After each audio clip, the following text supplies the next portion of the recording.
Welcome to the Don't Get Fooled show with Big Ree and Ace. College football bowl special, boys and girls.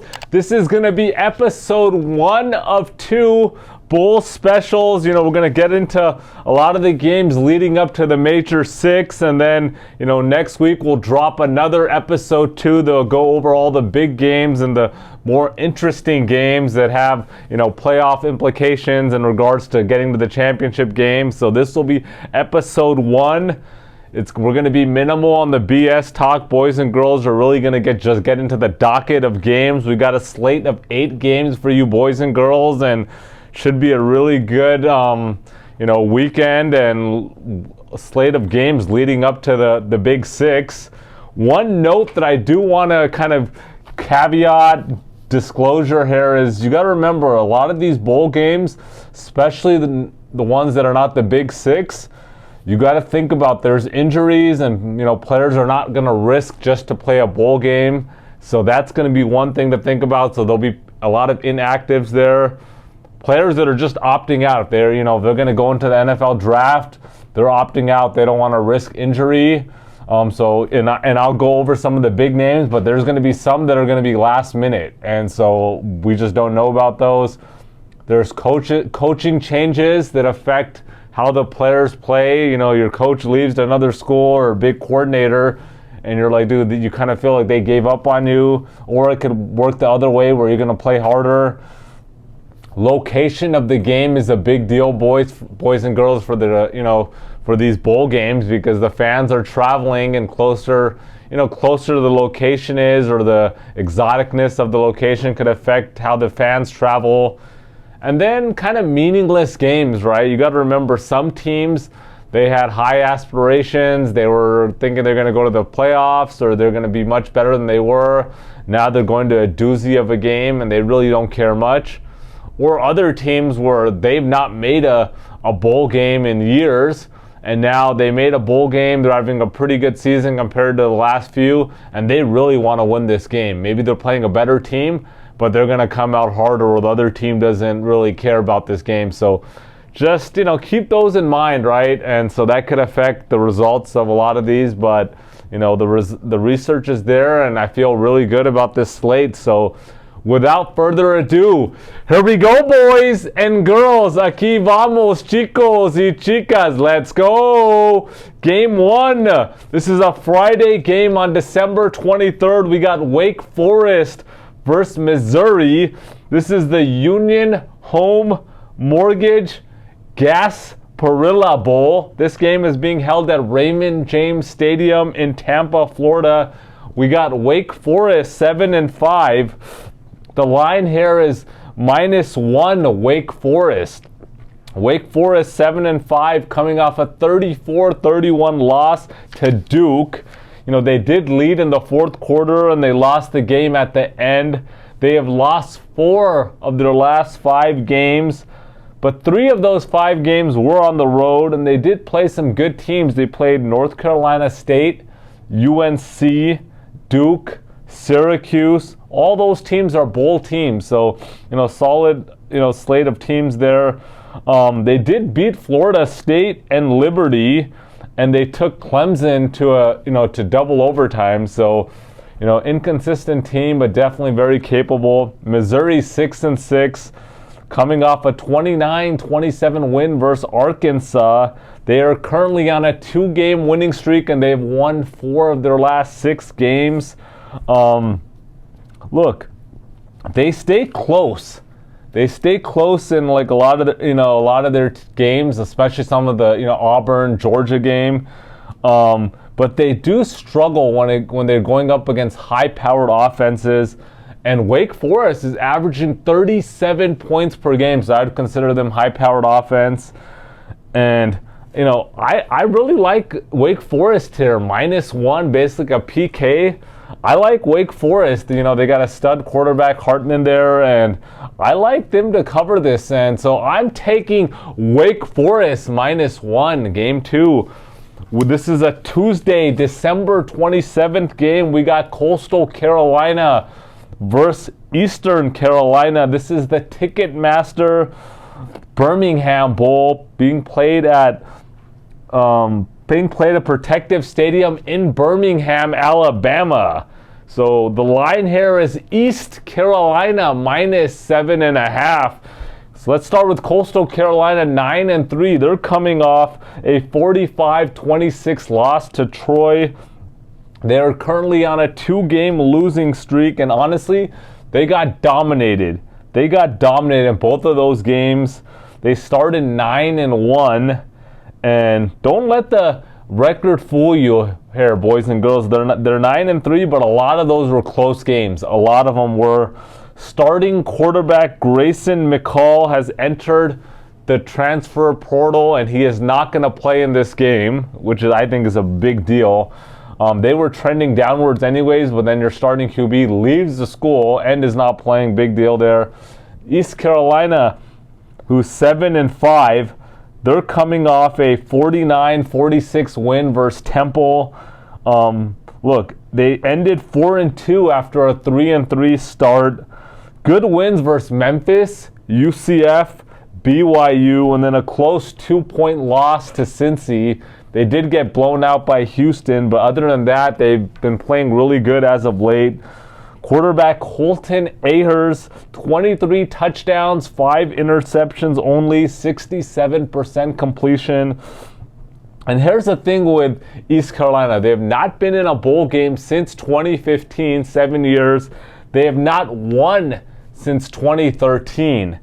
And look, they're trending upwards. They got a nice offense. I think Coastal Carolina is a little bit overhyped because of how they've played over the last couple seasons. And 7.5, I like East Carolina here. I'm taking East Carolina -7.5. Game 3. This is a Tuesday game on December 27th as well. We got Wisconsin versus Oklahoma State.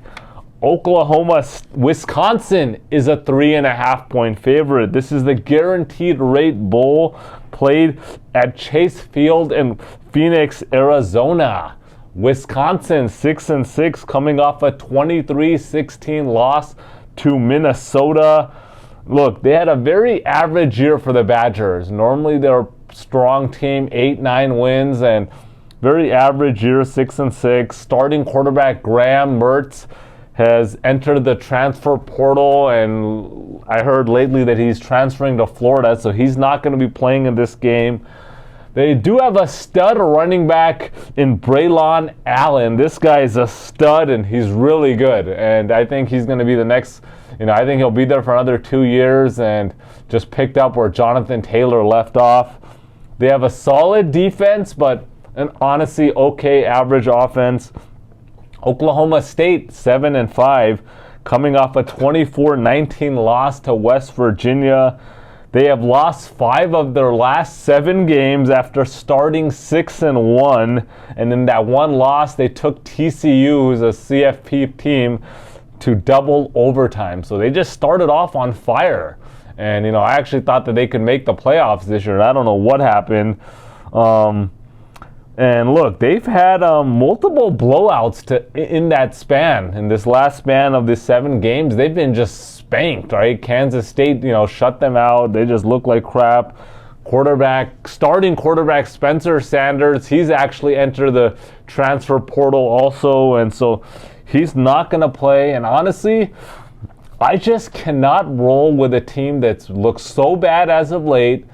And this is what I was talking about earlier, is a team that had college football playoff aspirations, and now they're in the Guaranteed Rate Bowl versus Wisconsin, a 6-6 team. I can't take Oklahoma State here, no way. And so I like Wisconsin. I'm taking Wisconsin -3.5. All right, game 4. This game is played on Wednesday, December 28th. We got UCF versus Duke.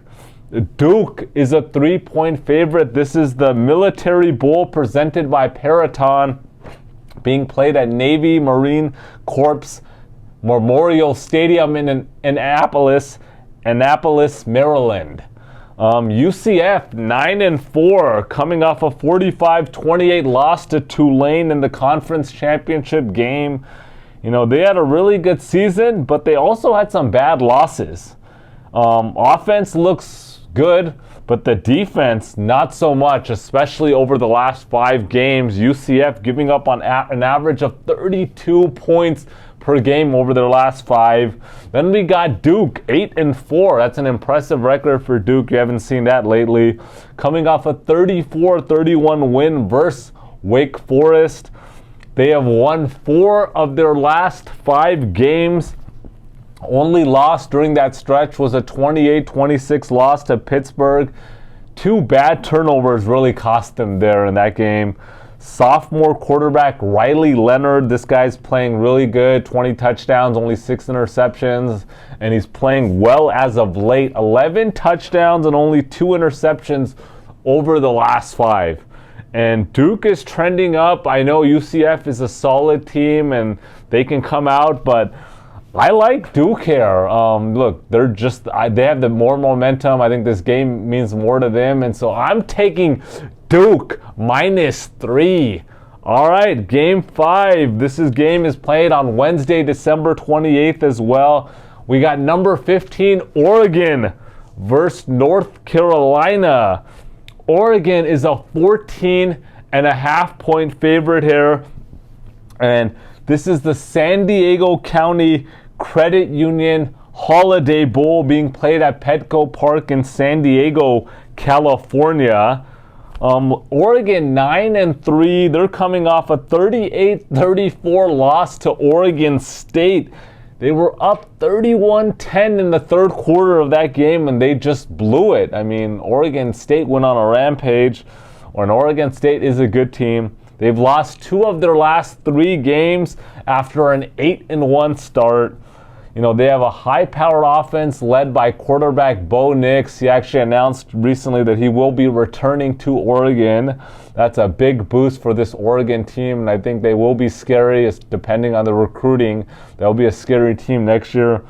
But they give up points to good throwing quarterbacks, and that's been their issue, all season. I know Oregon State ran all over them, but other than that, look, they get hurt by good throwing QBs. Then let's talk about North Carolina, 9-4. They're coming off a 39-10 loss to Clemson in the ACC championship game. They just looked really bad. I mean, I'll give them, there were some bad turnovers there too, but 39-10 to Clemson. They started 9-1 and ended on a 3-game losing streak. Honestly, their only really bad loss on the season was to Clemson. Freshman quarterback Drake May, absolute stud. This guy's a freshman, absolute stud. 35 touchdowns, only 7 interceptions, 67% completion, 4,100 yards. This guy's a stud. And here's my thought on this game. They'll play well. They'll keep this game interesting. Maybe they might get down by 21, 24.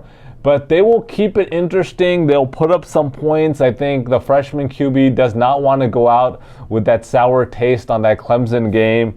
Oregon, obviously, they thought that they were going to compete for a playoff spot and didn't. They ended the season bad. I think they do want to get some revenge in this bowl game, but I think they'll probably win this game, but I don't see them covering here.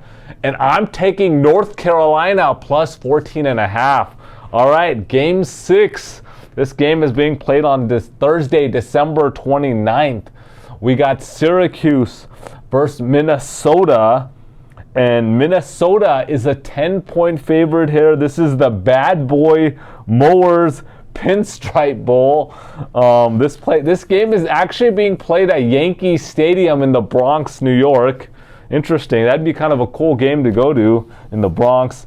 Syracuse 7-5, coming off a 32-23 win versus Boston College. They actually started 6-0, then they went on a 5-game losing streak, and they got this last win versus Boston College. Only 2 real bad losses on the season, Florida State and Notre Dame.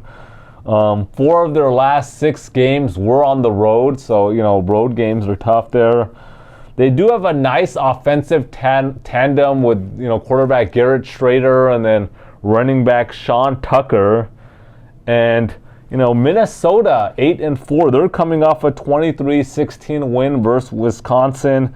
They have won 4 of their last 5 games. They do have a nice defense. Have only given up over 20 points in 2 of their 12 games. So their defense is looking good. They are led by stud running back Mohamed Ibrahim, 1,594 yards, 19 touchdowns, 5.2 yards per carry. And Minnesota is just a funny team. Like, sometimes they look really good, other times they look like complete crap. Syracuse, as I said earlier, started off red hot. Here's an interesting tidbit, and I think this will play in this game, is Syracuse has won 6 of their last 7 bowl games. What that shows is they really take importance to the bowl games. They want to win those. This is in New York. Obviously, it's going to be it's not that close, but it's in New York. I think that will factor in. And I just don't see Minnesota winning by 10. I mean, regardless, I just cannot see Minnesota winning by 10. They never dominate any teams, bowl game. And so I'm taking Syracuse plus 10. All right, Game 7. This game is also being played on Thursday, December 29th. We got Oklahoma versus Florida State. This is being played in the Cheez-It Bowl, Camping World Stadium in Orlando, Florida. Florida State is a 9.5-point favorite. Oklahoma 6-6, coming off a 51-48 overtime loss to Texas Tech. They started 3-0 and ended 3-6. But you know what? Not too many bad losses, right? They lost by 7 points to Kansas State, 3 points to Baylor, 3 points to West Virginia, 3 points to Texas Tech. I do like quarterback, Dylan Gabriel. This guy was hurt, so he missed a couple games, 24 touchdowns and only 6 interceptions. So he definitely gives them, the possibility of putting up points. But they were also another team that people were like, obviously they lost Coach Lincoln Riley, but that these guys could maybe win 9 games, 10 games as they've been every year. But that didn't happen. Florida State 9-3. They're ranked number 13, coming off a 45-38 win versus Florida. They are on a 5-game winning streak. And their 3 losses on the season are by combined 18 points, averaging 41 points per game over the last 6 games. So the offense is just looking really good. And their defense only giving up 18 points per game over that same stretch. And here's my thoughts here. I think Oklahoma is actually going to keep it close. They're going to keep it close. They're going to put up some points. But I think Florida State is going to pull away. And I like Florida State to win and cover. So I'm taking Florida State minus 9.5. All right, 8th game, last game on the slate of episode 1. This is also being played on Thursday, December 29th. We got number 20, Texas, versus number 12, Washington. Texas is a 4-point favorite. This is the Valero Alamo Bowl, being played at the Alamo Dome in San Antonio, Texas. Nothing like San Antonio, Texas. I love San Antonio, Texas. Cannot wait to get back there. Number 20, Texas, 8-4, coming off a 38-27 win versus Baylor.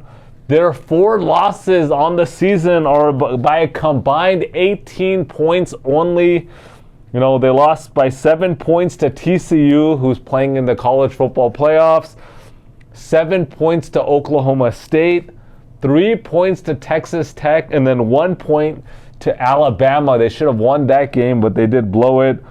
Only impressive win, though, on the season is to Kansas State, 34-27. Quarterback Quinn Ewers. That guy has showed some flashes, but he's not there yet. He has not showed that he can be that QB.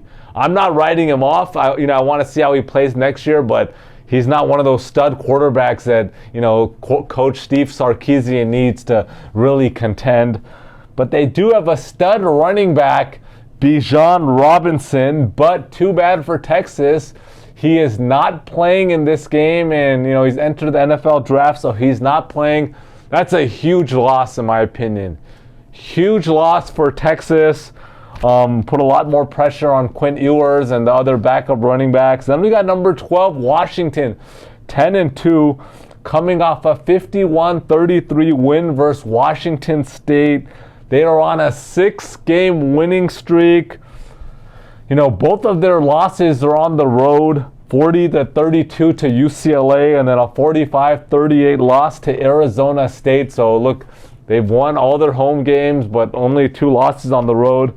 Quarterback Michael Penix Jr., this guy is leading the nation in yards passing, 4,354 total yards, 29 touchdowns, only 7 interceptions. This is an Indiana transfer. This guy is playing really good, and they do have 2 good wins versus Oregon and Oregon State. So that they've showed that they're capable of beating good teams. I don't know why Texas is a 4-point favorite here. Maybe this game is being played in San Antonio, which is about 70 miles from Austin. And so obviously that's going to play a big role. It's basically going to be a home game. But Washington is a really good team here. And I think the big deal here is just, look, this is being played in San Antonio, but they're missing that running back. And I like Washington to play really good, maybe even win this game. I wouldn't be surprised, but I like them to cover. And so I'm taking Washington +4. All right, boys and girls, like I said, this is episode 1. We will drop episode 2 next Thursday, December 29th. Hopefully Big Ree will be on that episode, and we'll go over all the big 6 games and some of the other big games to end the bowl season. Make sure to like, subscribe, comment, and can't wait. It's going to be a juicy week of games, boys and girls.